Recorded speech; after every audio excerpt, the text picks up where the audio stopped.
Puji syukur kita panjatkan kehadirat Allah Subhanahu wa Ta'ala karena kita masih diberi kesempatan, diberi kesehatan, dan diberi kekuatan untuk datang bersama-sama di tempat ini, di mana kegiatan ini kita salah satu kegiatan membantu teman kita yang masuk di grup penggerak. Dan di samping itu kita sedikit berbagi ilmu dengan beliau atas ilmu yang didapat di grup penggerak. Dan lewat kesempatan ini saya berharap sama Bapak dan Ibu guru bahwa apa yang akan disampaikan nanti teman kita ini perlu kita perhatikan baik-baik bersama. Karena dalam hal kegiatannya ini kita juga bisa mendapatkan ilmu yang dibagikan kepada kita, yang didapatkan sebagai guru penggerak.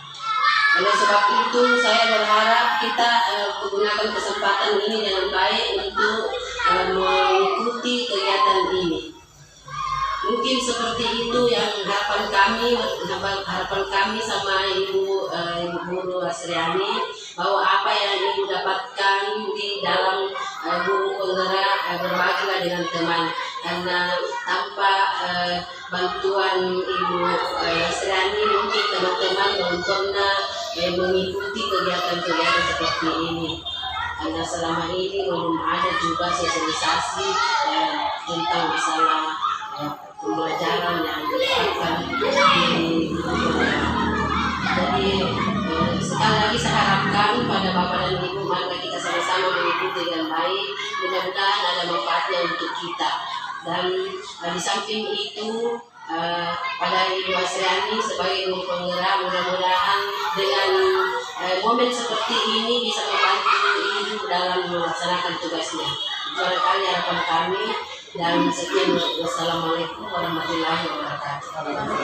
Warahmatullahi wabarakatuh. Waalaikumsalam warahmatullahi wabarakatuh.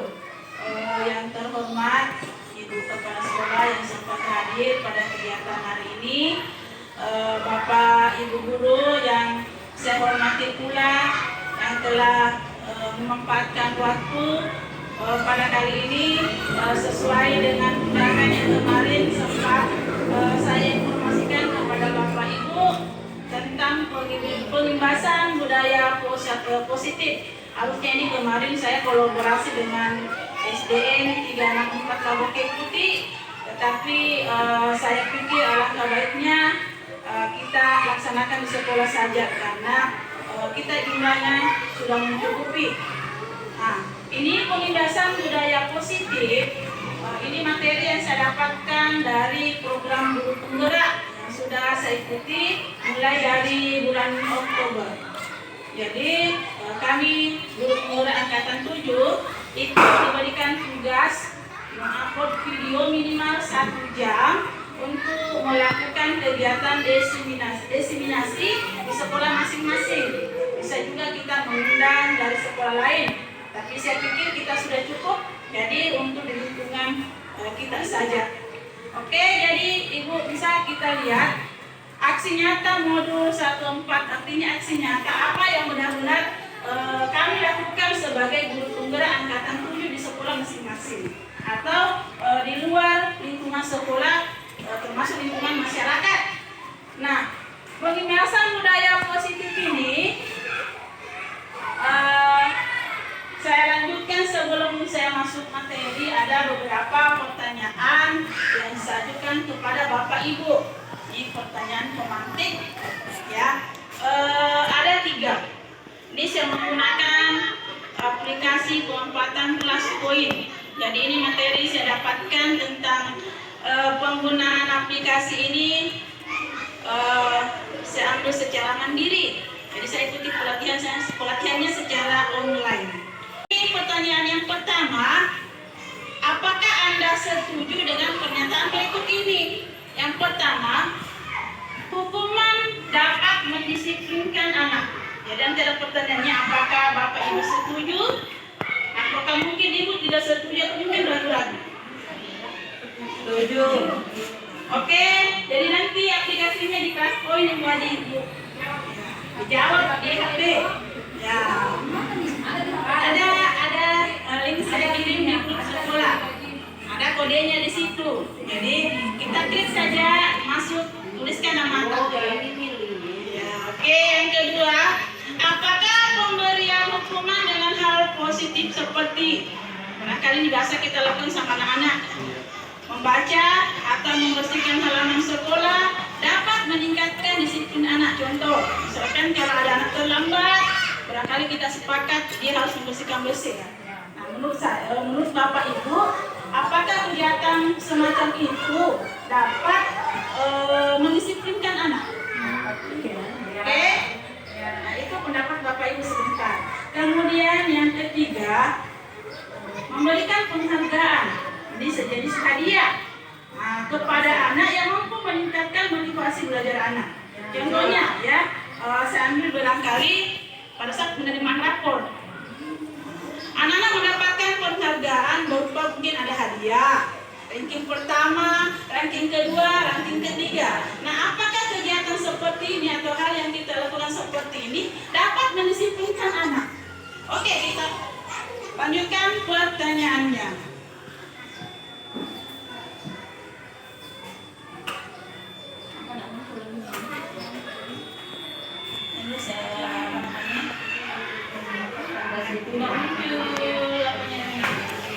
Apakah Anda setuju dengan pernyataan ini?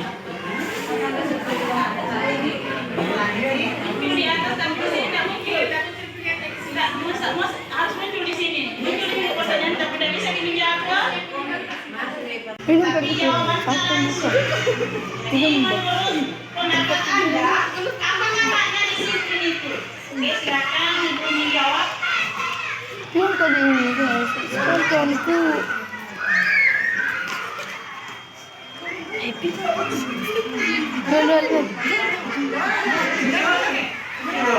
singkat. Kenapa?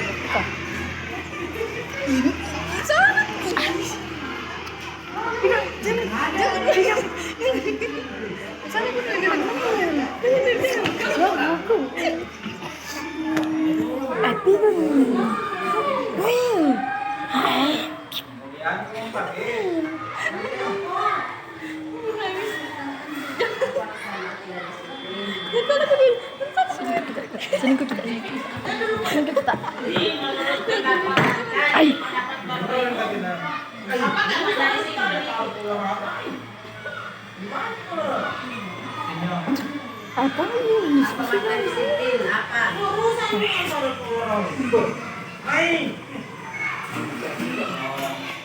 ini?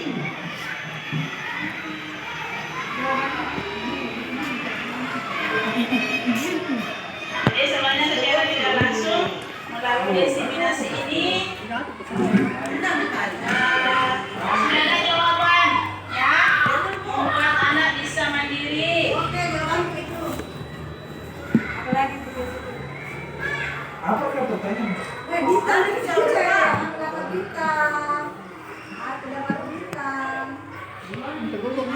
sebenarnya secara tidak langsung ini ada 2 materi yang kita bahas hari ini. Yang pertama, Bapak Ibu sebagai audiens dari Dan yang kedua adalah pemaparan tentang budaya positif di sekolah. Oke, sudah 3 pertanyaan. 5. Sudah sejauh.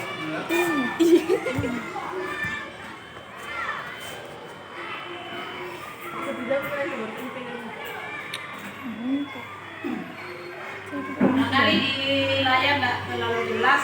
Kalau di komputer saya jelasin. Yang pertama ada jawaban dari Bapak Ibu membuat anak bisa mandiri.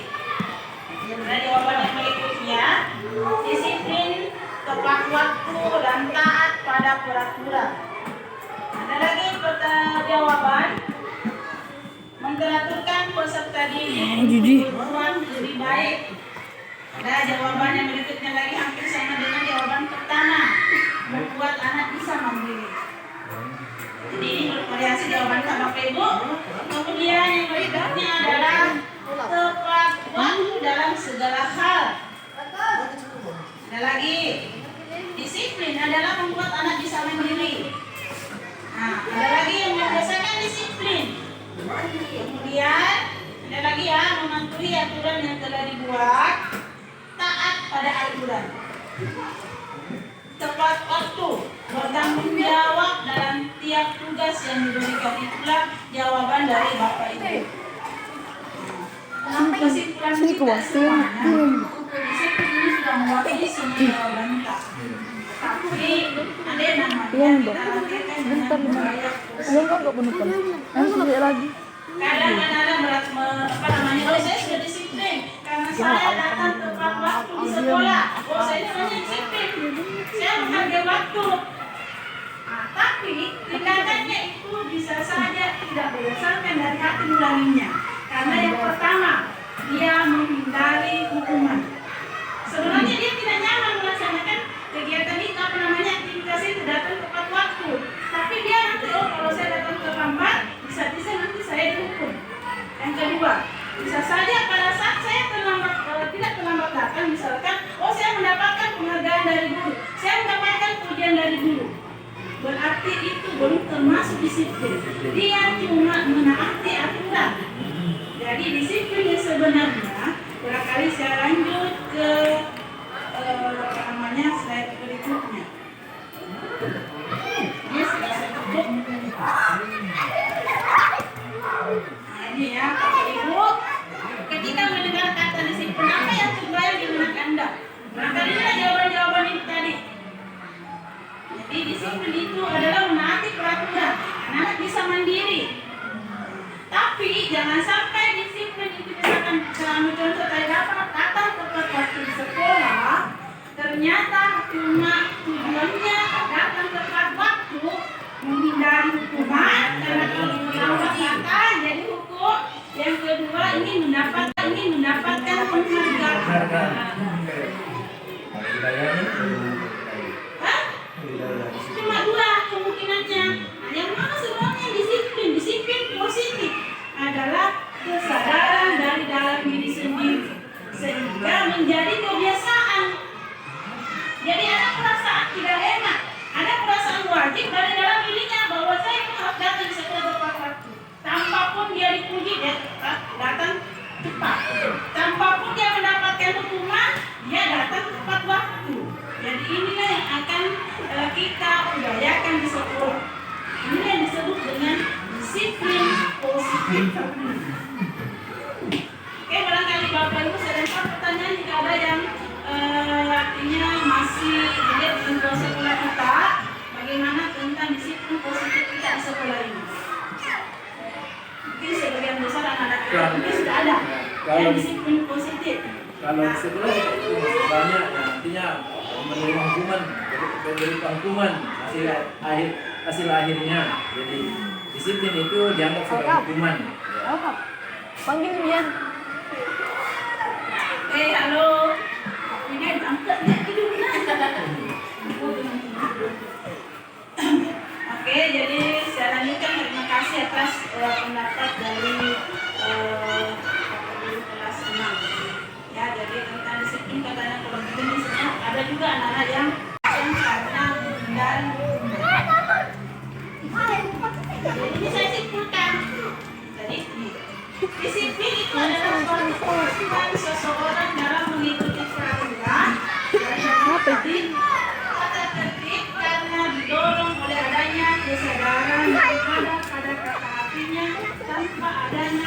paksaan dari pihak kedua.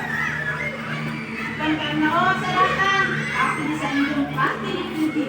Kalau kita misalkan terlambat datang, kita akan mendapatkan hukuman dengan melanggar aturan. Ini saya sambung dengan budaya positif. Ini budaya positif sebenarnya nanti ke depan harus ada di setiap kelas. Kami dulu penggunaan jadi budaya positif ini adalah nilai-nilai, keyakinan dan kebiasaan positif di sekolah yang berpihak pada agar murid dapat berkembang menjadi pribadi yang kritis, penuh hormat dan bertanggung jawab. Nah, contoh budaya positif yang sudah kita terapkan di sini secara bersama-sama adalah masalah kebersihan lingkungan. Tadi pagi memang saya datang itu sudah ada anak yang datang tanpa disuruh mereka buang sampah. Tanpa disuruh mereka sudah pungut sampah. Tidak ada pujian, tidak ada yang suruh, tidak ada yang hukum. Berarti sebagian anak-anak kita itu sudah menerapkan budaya positif, peduli terhadap lingkungan. Dan mudah-mudahan ke depan kita harap ini meningkat. Nah, ini ada beberapa lagi sambungan dari tadi tentang disiplin positif. Pertama tadi itu budayanya, sekarang disiplin positifnya sama sudah ada tadi saya jelaskan. Nah, disiplin positif merupakan suatu cara penerapan disiplin tanpa kejelasan. Merupakan suatu cara penerapan disiplin tanpa kejelasan dan ancaman yang dalam praktiknya melibatkan komunikasi tentang perilaku yang efektif antara guru dan murid. Jadi ancamannya apakah berupa lisan ataukah fisik? Nah, itu bukan disiplin positif itu. Kalau besok kita datang terlambat, awas. Itu bukan disiplin positif, tapi menegaskan kepada anak untuk mengikuti aturan yang kita melakukan sendiri. Nah, ini harus ada kebijakan-kebijakan tertentu yang diterapkan kepada anak.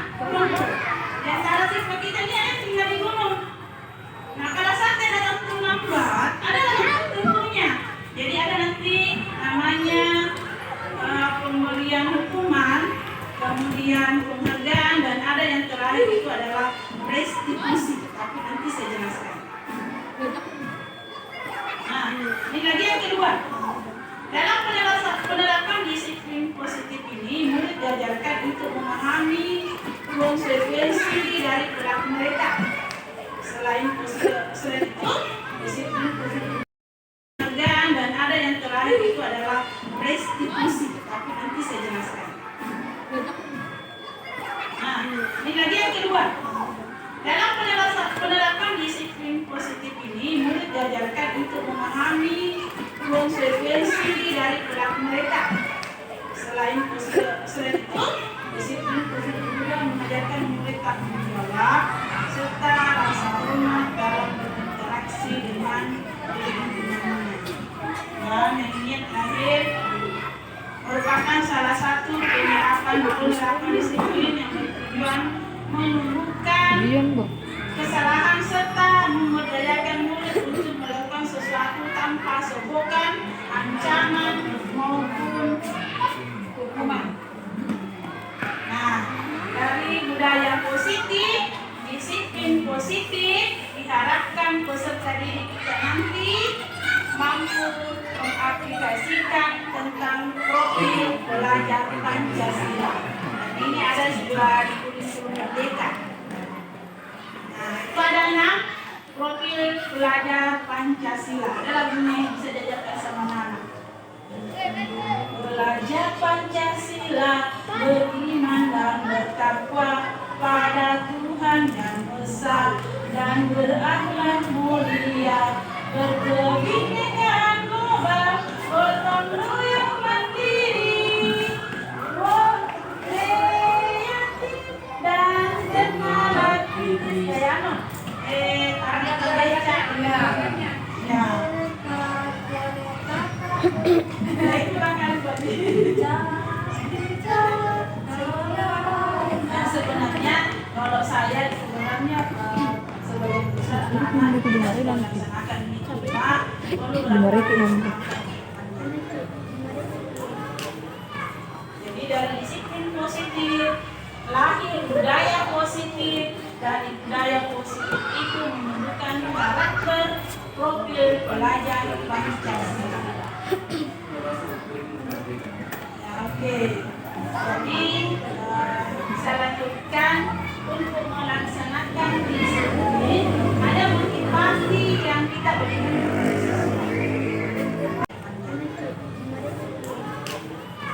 Jadi dari disiplin positif lahir budaya positif. Dari budaya positif itu menunjukkan karakter profil pelajar Pancasila. Ya, oke. Jadi saya lanjutkan untuk melaksanakan disiplin ada motivasi yang kita berikan.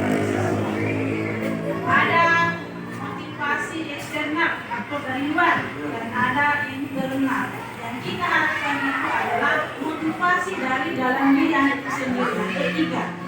Nah, ini kalau motivasi eksternal yang saya jelaskan yang pertama tadi adalah menghindari ketidaknyamanan atau hukuman supaya dia tidak dihukum pada saat dia melanggar aturan. Dan kedua, pada saat dia melakukan aturan itu, artinya mengikuti aturan yang telah ditetapkan, maka dia akan mendapatkan penghargaan. Apakah berupa pujian atau mungkin berupa hadiah lainnya. Nah, kemudian yang terakhir, inilah yang kita harapkan, yaitu untuk menghargai dirinya sendiri.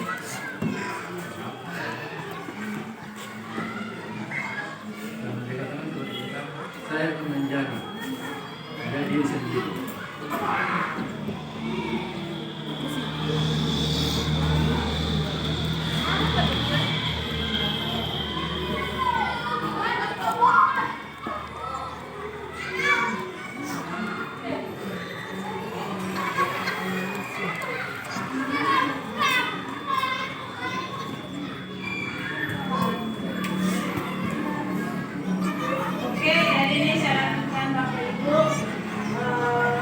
Dari disiplin positif melahirkan budaya positif, dari motivasi eksternal dan internal itu nanti bisa terjadi disiplin positif dari budaya positif kalau ada motivasi dari kita. Nah, saya lanjutkan. Nah, untuk memunculkan budaya positif dalam lingkungan sekolah kita harus melakukan memerdekakan manusia. Yang mana itu maksudnya? Pertama, lahir dan batinnya tidak terperintah. Yang kedua, dia berdiri di atas kekuatan sendiri, artinya anak untuk mandiri. Dan yang ketiga adalah mengatur tertibnya hidup sendiri. Kira-kira Bapak Ibu kalau kita di sini sebagai guru, apakah Bapak Ibu sudah merasa merdeka? Belum nih? Saya juga belum merasa merdeka. Oke, ini tentang konsep dihajar Dewantara. Merdeka itu katanya ya, tidak terlepas dari perintah akan tetapi juga cakap memerintah diri sendiri. Ini konsepnya Ki Hajar Dewantara tentang merdeka. Ini masih saya lanjutkan. Di mana ada kemerdekaan, disitulah harus ada disiplin yang kuat. Sungguh disiplin bersifat self-disiplin. Kata terangkan seperti itu. Yaitu kita sendiri yang mewajibkan kita dengan sekeras-kerasnya. Tetapi itu sama saja sebab jikalau kita tidak cakap melakukan self, ya semuanya itu.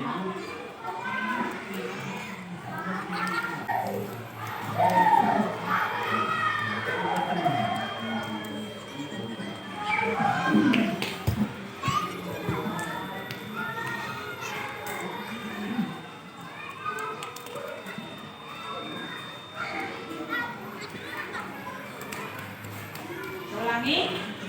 Jikalau kita tidak cakap melakukan self disiplin, wajiblah penguasa lain mendisiplinkan diri kita. Jadi barangkali maksudnya yang di sini mungkin ada Dewantara. Jika kita tidak mampu memerdekakan diri sendiri, tidak mampu diperintah diri kita sendiri, maka harus ada penguasa lain yang bisa memerintahkan diri kita agar menjadi orang yang disiplin. Jadi tentunya di sini berlaku lagi yang namanya hukuman dan penghargaan.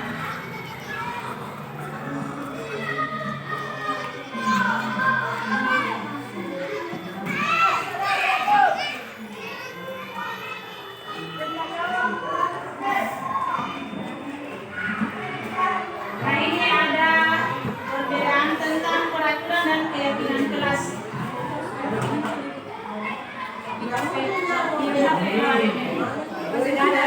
Tunggu, Yan. Oh ya, yang makan cepat. Tunggu.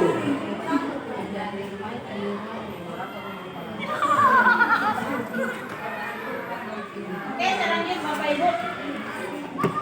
Nah, peraturan dan keyakinan kelas. Jadi keyakinan itu keyakinan artinya semacam nilai-nilai kewajiban, nilai baik yang kita terapkan pada diri kita sendiri dan diharapkan itu dari implementasi pada anak kita. Ini tanggung jawab. Nah, peraturannya di kelas apa itu tanggung jawab? Ini contoh, ya. Selalu kembalikan buku pada tempatnya. Jadi dari kata dilarang, katanya membuat peraturan kelas. Dilarang melakukan misalkan. Jadi hindari kata dilarang. Yang kedua, bagaimana keyakinan kelas? Misalkan kita menghormati orang lain, bagaimana aturan yang kita terapkan? Contohnya, ini sebenarnya contoh ya, di sini kan terlihat dilarang mengganggu orang lain. Harusnya di situ hargailah orang lain. Jadi kata-katanya halus. Karena sekarang kan hanya anak-anak bisa dikasih. Jadi melalui pendekatan Oke, yang berikut keselamatan, menghormati orang lain itu kata dilarang. Dilarang melakukan kekerasan. Dilarang menggunakan maksudnya yang di sini mungkin ada Dewantara. Jika kita tidak mampu memerdekakan diri sendiri, tidak mampu diperintah diri kita sendiri, maka harus ada penguasa lain yang bisa memerintahkan diri kita agar menjadi orang yang disiplin. Jadi tentunya di sini berlaku lagi yang namanya hukuman dan penghargaan.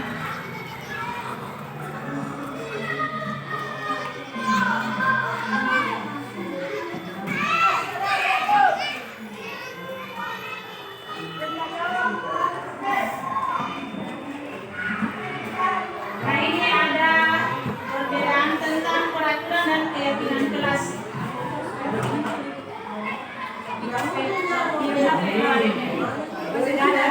Tunggu, Yan. Oh ya, yang makan cepat. Tunggu.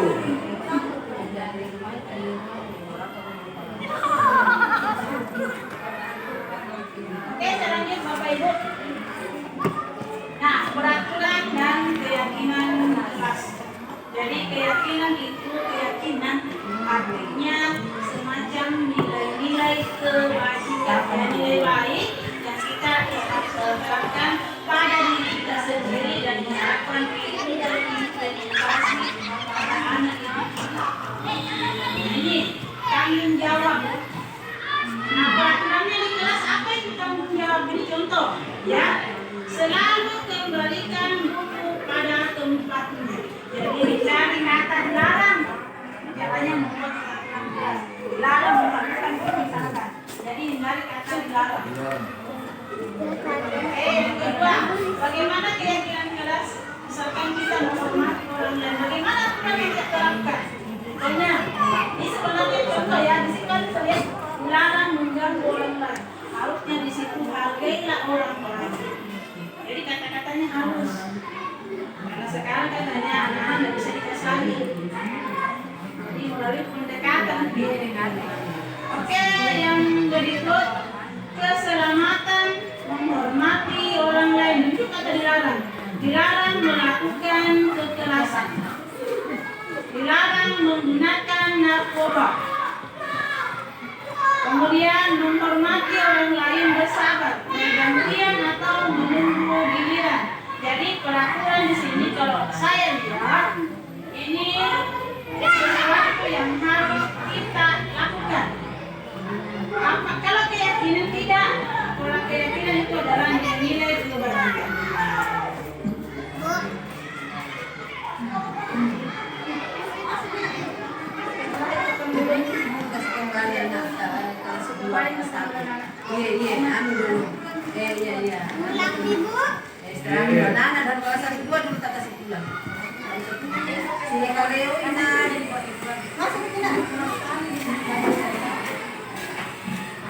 Ya kasih berhenti dulu nak.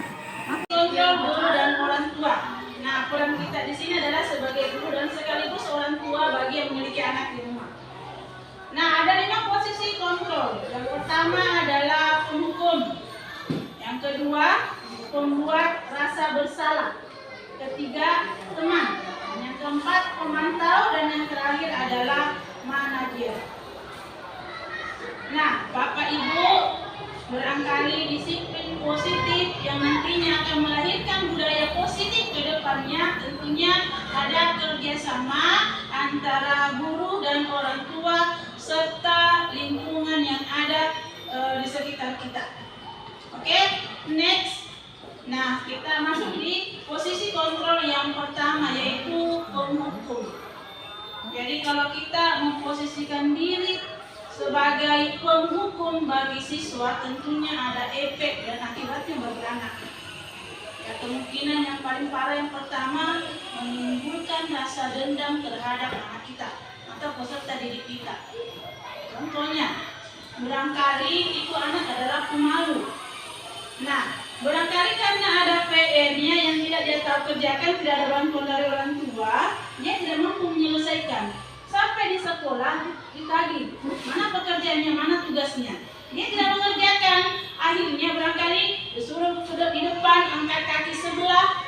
Nah, kegiatan barangkali, maaf Bu ya, barangkali anak ini sifatnya pemalu.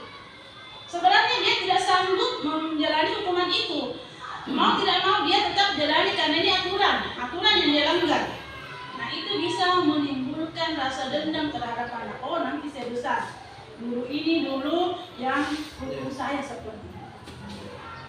Dan tidak menutup kemungkinan kita barangkali pada saat dididik seperti oleh guru, kalau kita cerita itu dulu guru itu kejam, diktator.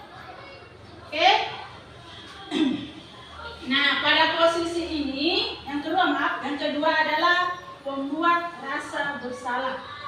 Nah, itu biasa ini sikap yang kita tunjukkan atau bahasa yang kita tunjukkan kepada anak-anak.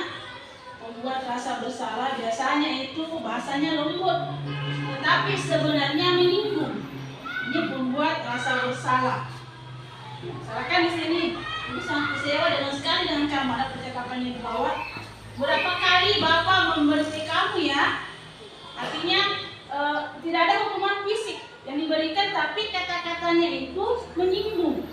Jadi membuat anak yang melanggar peraturan itu merasa bersalah. Nah, ini juga ada efeknya Bapak Ibu. Anak-anak menjadi tidak mandiri. Anak-anak menjadi tidak mandiri. Oke, kemudian posisi kontrol yang berikutnya adalah kita berteman. Jadi antara kita dengan siswa ada keterlibatan seperti menganggap dia adalah teman kita sendiri. Sebenarnya pada setiap posisi kontrol yang kita terapkan kepada anak-anak ada dampak positif dan ada dampak negatifnya. Nah, dampak positifnya kalau kita berteman, anak-anak menjadi rasa terbuka. Jika ada sesuatu barangkali yang dihadapi, dia akan terbuka sama kita. Dia akan menceritakan apa yang dia suka dan apa yang dia tidak suka, apa yang dia mampu dan apa yang dia tidak mampu. Tapi ada efek negatifnya. Itu anak biasa nanti disuruh, nanti dia melakukan tugas kalau disuruh, nanti dia melakukan melakukan kalau diperintah. Dia artinya dia tidak mau bertindak sendiri, artinya dia tidak mandiri. Nah, itu adalah efek negatif. Jadi kalau kita berada di posisi kontrol yang ketiga, yaitu kita berperan sebagai teman. Tapi lihat saja posisi kontrolnya dari karakter anak. Kalau memang harus dihukum, hukum. Tapi perhatikan undang-undang Bapak Ibu, jangan sampai kita masuk penjara karena menerapkan hukuman. Oke, yang keempat adalah pemantau. Nah, ini sedikit lagi lebih dibawa dari kita bertindak sebagai teman. Nah, ini contoh percakapan, misalkan kalau ada anak-anak yang melakukan tindakan yang melanggar peraturan. Misalkan kalau ada anak terlambat, jam berapa nih, Nak? Jam 8, Bu. Nah, jam berapa biasanya kita masuk? Oh, 7:30. Berarti dia sudah terlambat setengah jam yang lalu. Itu kita simpul-simpul dia. Kita memberikan, ada unsur rasa bersalahnya tapi sedikit. Nah, itu kalau pemantau. Nah, yang terakhir, dan ini adalah posisi manajer.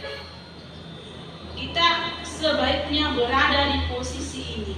Ini efek positifnya lebih banyak dibandingkan efek negatifnya. Jadi anak menyadari sendiri kesalahannya jika dia melanggar peraturan. Jadi kalau misalkan diterapkan di sekolah itu, oh kita harus datang cepat, oh 7:30 sudah belajar. Tanpa aba-aba dari bel, misalkan oh sudah masuk, mereka sudah belajar. Karena sudah terterap budaya positif sikap kita dalam hal finansial. Nah, kemudian yang ketiga, pemesaan, merasa dia orang hebat, sehingga mana kenapa temannya. Barangkali dia merasa paling besar, maka oh saya harus ikuti. Oh saya ketua kelas, maka semua perintah saya harus diikuti oleh teman-teman yang lain. Nah, itu adalah faktor pemesaan. Ingin dia kebutuhannya ingin diakui bahwa dia memiliki power, dia memiliki kekuatan. Kemudian yang keempat adalah kebiasaan. Nah, kebiasaan ini barangkali contohnya ada anak-anak biasa, misalkan kita di situ ada orang tua, dia lewat saja berlari begitu, karena memang sudah kebiasaannya dari rumah begitu. Jadi ini perlu memang kontrol kerjasama antara orang tua. Dan kemudian yang terakhir adalah kesenangan. Nah, biasanya itu anak-anak barangkali bermain, suka mentungkan ke temannya. Dia memang senang. Jadi itu kebutuhan yang tidak terpenuhi adalah kesenangan. Oke, lanjut. Ada tindakan terhadap pelanggaran peraturan dan keyakinan kelas. Jadi ada 2 yang perlu kita terapkan, yang biasanya kita terapkan terhadap anak-anak yang melakukan pelanggaran terhadap keyakinan kelas, yaitu hukuman atau konsekuensi dan restitusi. Nah, kalau hukuman dan konsekuensi, kan hukuman artinya kalau dia melanggar berarti ada hukuman buat dia. Nah, konsekuensinya misalkan kalau setiap ada anak yang terlambat, maka dia harus dihukum. Apa hukumannya? Dia harus memungut sampah. Konsekuensinya dia harus melaksanakan tanggung jawab membuang sampah atau memungut sampah. Nah, bagaimana dengan restitusi? Nah, restitusi ini adalah proses menciptakan kondisi bagi murid untuk memperbaiki kesalahannya, sehingga mereka bisa kembali pada kelompok mereka dengan karakter yang lebih kuat. Nah, restitusi juga merupakan proses kolaborasi yang mengajarkan murid untuk mencari solusi atau masalah mereka dan membantu murid berpikir tentang orang seperti apa yang mereka inginkan dan bagaimana mereka harus memperlakukan orang lain. Contoh, barangkali biasa ada anak-anak menangis. Ya, barangkali karena diganggu oleh temannya, dia diganggu oleh temannya karena dia dari dulu mengganggu. Nah, seperti itu. Jadi pada saat dia melakukan seperti ini, Bu, berikan dia solusi, bukan dengan menghukum dan konsekuensi, tapi kita sebaiknya berada di posisi restitusi. Nah, bagaimana caranya? Cari dulu akar masalahnya, distabilkan dulu keadaan. Oh, begini permasalahannya. Kemudian cari apa yang menjadi dasar kesalahan anak ini. Nah, biarkan dia memperbaikinya sendiri, biarkan dia mencari solusi sendiri untuk menyelesaikan masalahnya. Kembalikan sama dia. Kita suka kalau diganggu, nah, oh tidak, kenapa kita diganggu orang lain? Nah, seperti itu. Jadi dia menyadari kesalahannya sendiri, tanpa harus melalui hukuman dan konsekuensi. Nah, ini ada beberapa 3 tahapan dalam restitusi. Istilahnya kalau kami dapatkan ini ilmu baru, restitusi segitiga. Ada beberapa tahapan. Yang pertama, menstabilkan identitas. Jadi kalau anak barangkali lagi emosi, distabilkan dulu, dikasih tenang dulu. Nah, kemudian yang kedua, memvalidasi tindakan yang salah. Anda coba cari dulu apa akar permasalahannya. Kemudian yang ketiga, menanyakan keyakinannya. Apakah yakin bahwa tindakan yang dia lakukan itu sudah benar? Pasti dia bilang tidak. Nah, bagaimana cara memperbaikinya?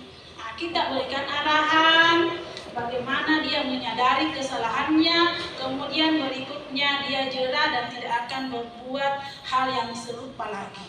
Itu sudah banyak yang mempraktikkan katanya ini tentang restitusi segitiga, dan hasilnya sesuai dengan karakter profil Pancasila.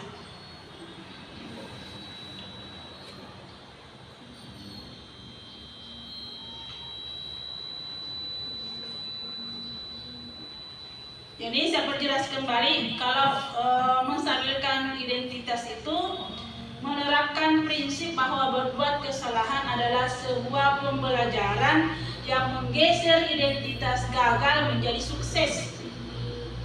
Jadi anak-anak di situ ditenangkan dulu pada saat mereka mendapatkan masalah. Kemudian yang kedua, memvalidasi tindakan. Nah, penerapan prinsip ini bahwa setiap perilaku atau karakter adalah upaya pemenuhan kebutuhan.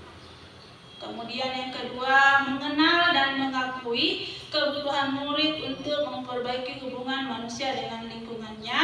Dan yang ketiga, menanyakan keyakinannya. Yang pertama, memberikan pertanyaan-pertanyaan yang bermakna untuk melahirkan motivasi dari siswa secara sadar dan menghubungkan keyakinan dengan tindakan yang menguatkan karakternya. Nah, ini ada beberapa apa yang bisa kita lakukan pada saat kita berada di tahap menstabilkan identitas. Artinya kata-kata ya yang bisa kita berikan kepada anak. Pertama, kalau menstabilkan identitas, boleh saja kita bertanya, berbuat salah tidak apa, misalkan ada anak-anak yang berkelahi. Kenapa kita berkelahi, nak? Kenapa Ki marah? Marah boleh, tapi apa permasalahannya? Tuh, kita bisa, Bapak Ibu tidak tertarik mencari siapa yang salah, tapi Bapak Ibu ingin mencari solusi dari permasalahan ini. Kemudian bagaimana memvalidasi tindakan anak? Itu ada yang contoh, misalkan jika ada siswa yang melanggar peraturan dan keyakinan kelas. Dan yang terakhir, menanyakan keyakinan. Ini tujuannya untuk menguatkan karakter anak.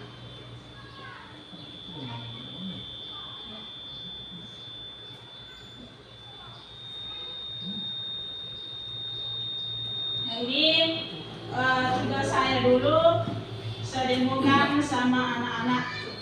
Jadi ini ada Delka sama Fiansa itu bermain gasingan. Tanpa sengaja Arya berlari karena bermain kejar-kejaran dan temannya yang lain menginjak gasing milik Arya. Delka pun marah dan kepada Arya karena tidak menerima gasingnya pecah dan rusak. Nah, ini videonya. Jadi saya ambil dulu waktu anak-anak tugas saya mendemonstrasikan. Itu jadi ini bermain gasingkan, langsung datang ini temannya lari, nah injak gasingnya. Jelasnya marah karena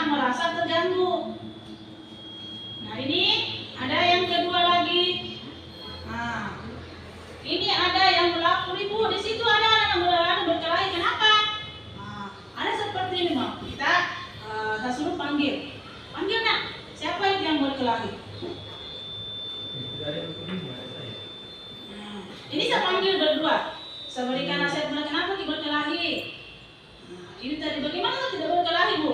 Nah ini yang tugas ibu. Kenapa bisa ninjak? Nah saya pernah di situ lewat. Nah, jadi di sini ada yang menginjak gasingnya. Jadi ada sebuah kebutuhannya area yang tidak terpenuhi, kesenangan. Dia senang mengganggu temannya. Nah ini praktek restitusi segitiga yang saya terapkan di tapi itu cuma demonstrasi saja karena sebagai bahan penugasan saya.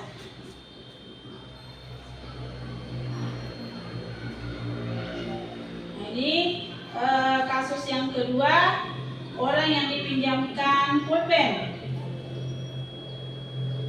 Nah, ini siapa namanya, Pasya meminjamkan pulpen kepada Nabila. Nah, tapi ini pulpennya dia rusak, kemudian dikembalikan secara diam-diam kepada yang punya pulpen. Jelasnya yang punya pulpen ini berarti tidak senang. Masa sudah dikasih pinjam dikembalikan lagi diam-diam dalam keadaan rusak.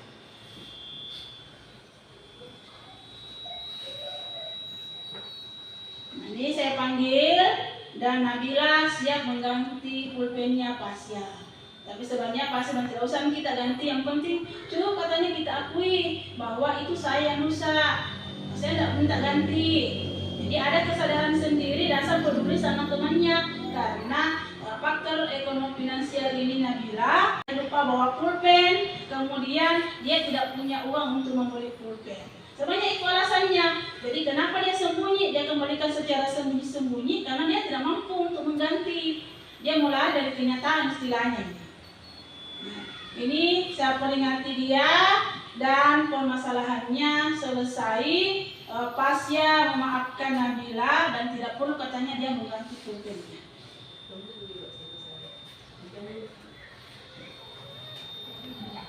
Oke, terima kasih. Itu barangkali diseminasi dari budaya positif yang sempat saya sampaikan pada hari ini. Terima kasih Bapak Ibu atas waktu luangnya dan kesediaannya untuk berbagi sedikit ilmu dari saya. Mudah-mudahan ke depannya ilmu kita terus berkembang. Dan budaya, ini budaya kita barangkali bagusnya Ibu ya, setiap kali Sabtu kita belajar. Nah, mengadakan pelatihan-pelatihan di antara Bapak Ibu, ada satu pelatihan begini yang saya dapatkan. Itu bisa kita pelajari lagi hari Sabtu, kita belajar bersama-sama. Ini juga bisa menjadi budaya positif bagi kita. Bisa mendapatkan ilmu pengetahuan, bisa berbagi. Nah kalau ada rezeki lagi seperti hari ini teman-teman kita yang mendapatkan fungsional berbagi dengan kita semua. Ya alhamdulillah. Terima kasih, sekali lagi terima kasih Bapak Ibu atas kesediaannya. Saya akhiri dengan mengucapkan wabillahi taufiq wal hidayah. Wassalamualaikum warahmatullahi wabarakatuh. Waalaikumsalam.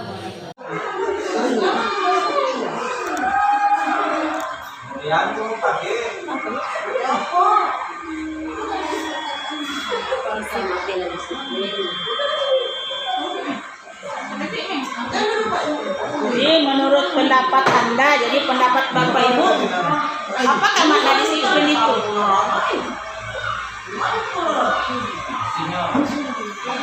Apa makna disiplin? Apa?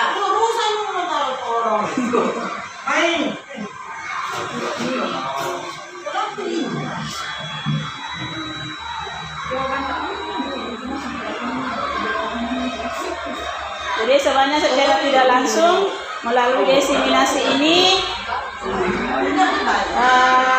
sudah ada jawaban ya, membuat anak bisa mandiri. Oke, jawabanku itu.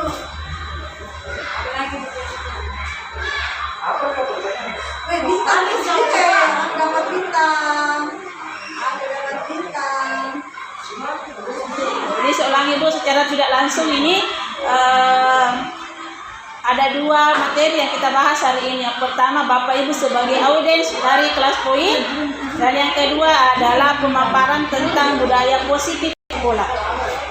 Oke, sudah 3 pertanyaan. 5. Sudah.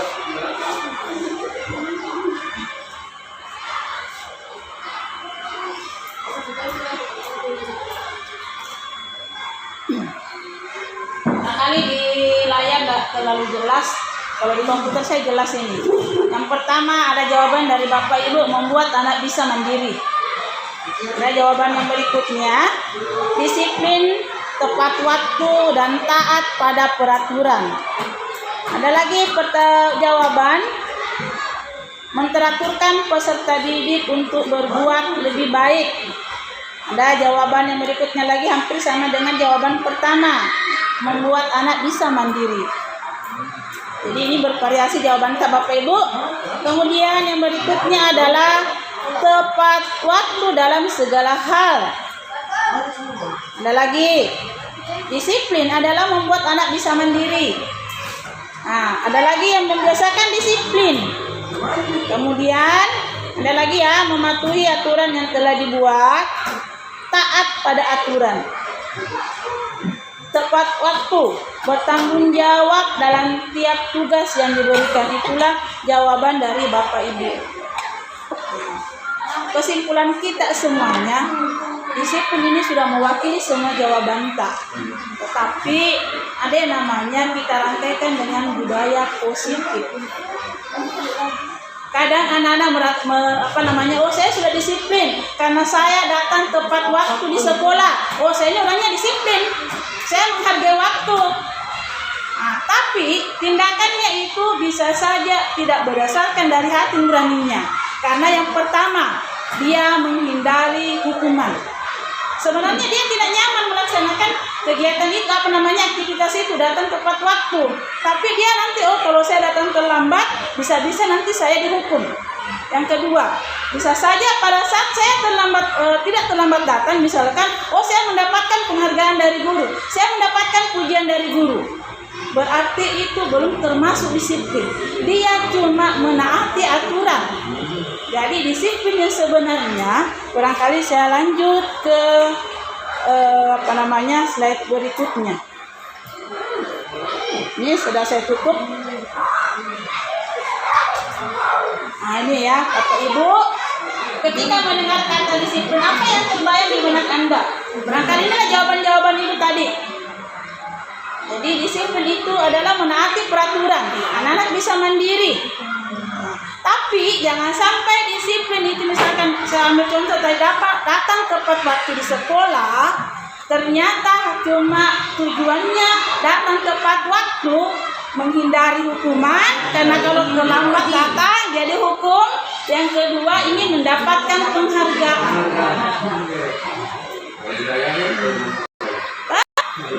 Cuma dua kemungkinannya. Nah, yang mana sebenarnya disiplin? Disiplin positif adalah kesadaran dari dalam diri sendiri sehingga menjadi kebiasaan. Jadi ada perasaan tidak enak, ada perasaan wajib dari dalam dirinya bahwa saya memang harus datang di sekolah tepat waktu. Tanpa pun dia dipuji, dia tetap datang cepat. Tanpa pun dia mendapatkan hukuman, dia datang tepat waktu. Jadi inilah yang akan kita budayakan di sekolah. Inilah yang disebut dengan disiplin positif. Oke, barangkali Bapak Ibu saya lempar pertanyaan jika ada yang artinya masih lihat di sekolah kita, bagaimana disiplin positif kita di sekolah ini. Sebagian besar anak-anak kita mungkin sudah ada yang disiplin positif. Karena di sekolah kita itu banyak yang artinya menerima hukuman hasil akhirnya. Jadi disiplin itu dianggap sebagai hukuman. Halo. Video lihat dulu. Foto nanti videonya. Oke, jadi saya lanjutkan. Terima kasih atas pendapat dari Bapak Guru kelas 6. Ya, jadi tentang disiplin katanya kalau kita di sini ada juga anak-anak yang memang disiplin dari hati nuraninya, dia kemauannya memang, bukan karena ingin dipuji, bukan karena menghindari hukuman. Jadi ini saya simpulkan. Tadi nih, disiplin itu adalah suatu kepatuhan seseorang dalam mengikuti peraturan. Dari jawaban tadi, tata tertib karena didorong oleh adanya kesadaran yang ada pada kata hatinya tanpa adanya paksaan dari pihak luar. Bukan karena saya datang pasti disanjung, pasti dipuji. Oh, kalau kita misalkan terlambat datang, kita akan mendapatkan hukuman karena melanggar aturan. Oke nih, saya sambung dengan budaya positif. Jadi budaya positif sebenarnya nanti ke depan itu harus ada di setiap kelas. Kalau kami guru penggerak itu sudah disuruh bikin, tapi saya sendiri belum bikin. Jadi budaya positif ini adalah nilai-nilai, keyakinan-keyakinan, dan kebiasaan-kebiasaan positif di sekolah yang berpihak pada murid agar murid dapat berkembang menjadi pribadi yang kritis, penuh hormat, dan bertanggung jawab. Nah, contoh budaya positif yang sudah kita terapkan di sini secara bersama-sama adalah masalah kebersihan lingkungan. Dan tadi pagi memang saya datang 6:30, tidak ada anak yang datang tanpa disuruh mereka buang sampah. Tanpa disuruh mereka sudah pungut sampah. Nah, itu tidak ada pujian, tidak ada yang suruh, tidak ada yang hukum. Berarti sebagian anak-anak kita itu sudah menerapkan budaya positif, peduli terhadap lingkungan. Dan mudah-mudahan kita hari ini meningkat. Nah, ini ada beberapa lagi mengenai tadi tentang disiplin positif. Tadi itu budayanya, sekarang disiplin positifnya sebenarnya sudah ada tadi saya jelaskan. Nah, disiplin positif merupakan suatu cara penerapan disiplin tanpa kekerasan dan ancaman yang dalam praktiknya melibatkan komunikasi tentang perilaku yang efektif antara guru dan murid. Jadi ancamannya apakah berupa lisan ataukah fisik? Nah, itu bukan disiplin positif itu. Kalau besok kita datang terlambat, awas gitu. Itu bukan disiplin positif, tapi menegaskan kepada anak untuk mengikuti aturan yang kita berlakukan sendiri. Nah, ini harus ada kebijakan-kebijakan tertentu yang diterapkan kepada anak. Contoh, di antara siswa kita ini ada yang tinggal di gunung. Nah, pada saat dia datang terlambat, ada alasan tertentunya. Jadi ada nanti namanya pemberian hukuman, kemudian penghargaan, dan ada yang terakhir itu adalah restitusi. Tapi nanti saya jelaskan. Nah, ini lagi yang kedua. Dalam penerapan disiplin positif ini, murid diajarkan untuk memahami konsekuensi dari perilaku mereka. Selain itu, disiplin positif juga mengajarkan murid tanggung jawab serta rasa hormat dalam berinteraksi dengan lingkungannya. Dan yang ini yang terakhir merupakan salah satu penerapan disiplin yang bertujuan menumbuhkan kesalahan serta memberdayakan murid untuk melakukan sesuatu tanpa sogokan, ancaman maupun hukuman. Nah, dari budaya positif, disiplin positif, diharapkan peserta didik kita nanti mampu mengaplikasikan tentang profil pelajar Pancasila. Dan ini ada sudah di kurikulum Merdeka. Nah, itu ada 6 profil pelajar Pancasila. Ada lagunya, ini bisa diajarkan sama anak-anak. Pelajar Pancasila beriman dan bertakwa pada Tuhan yang esa dan berakhlak mulia, berkebinekaan global, gotong royong mandiri, kreatif dan bernalar kritis kayak ada bukan becak. Ya. Ya itu barangkali baju. Nah, sebenarnya kalau saya sebagian besar anak-anak kita sudah melaksanakan ini, cuma perlu barangkali dikembangkan ke depannya. Jadi dari disiplin positif lahir budaya positif. Dari budaya positif itu menumbuhkan karakter profil pelajar Pancasila. Ya, oke.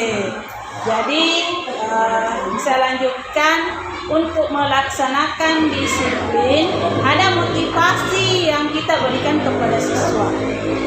Ada motivasi eksternal, faktor dari luar, dan ada internal.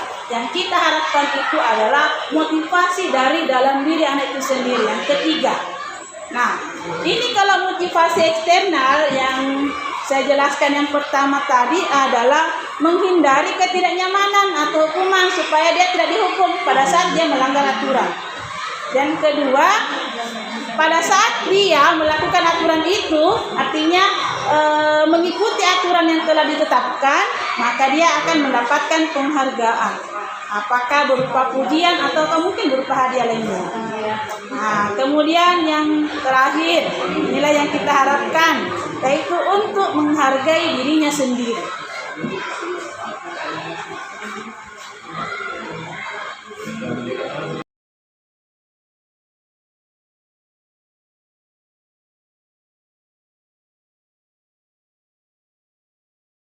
Assalamualaikum warahmatullahi wabarakatuh. Nama saya Bian. Menurut saya, manfaat penerapan restitusi oleh guru di sekolah dapat membuat siswa tidak merasa terpaksa dalam melaksanakan kesepakatan kelas yang dibuat. Melalui tindakan restitusi, kami dapat menyadari kesalahan yang kita lakukan secara terbuka dan sukarela sehingga menimbulkan rasa nyaman dalam diri kami. Dan tentunya juga ini merupakan tanggung jawab kami sehingga tidak lagi mengulang kesalahan yang lain. Wassalamualaikum warahmatullahi wabarakatuh. Wabarakatuh. Nama saya Abid. Saya akan menjelaskan restitusi dapat menyelesaikan masalah-masalah dengan rasa nyaman dengan penuh tanggung jawab. Restitusi menanamkan rasa percaya diri untuk menyelesaikan masalah siswa yang kami hadapi tanpa tekanan. Wabarakatuh. Nama saya Abid. Saya akan menjelaskan restitusi dapat menyelesaikan masalah-masalah dengan rasa nyaman dengan penuh tanggung jawab. Restitusi menanamkan rasa percaya diri untuk menyelesaikan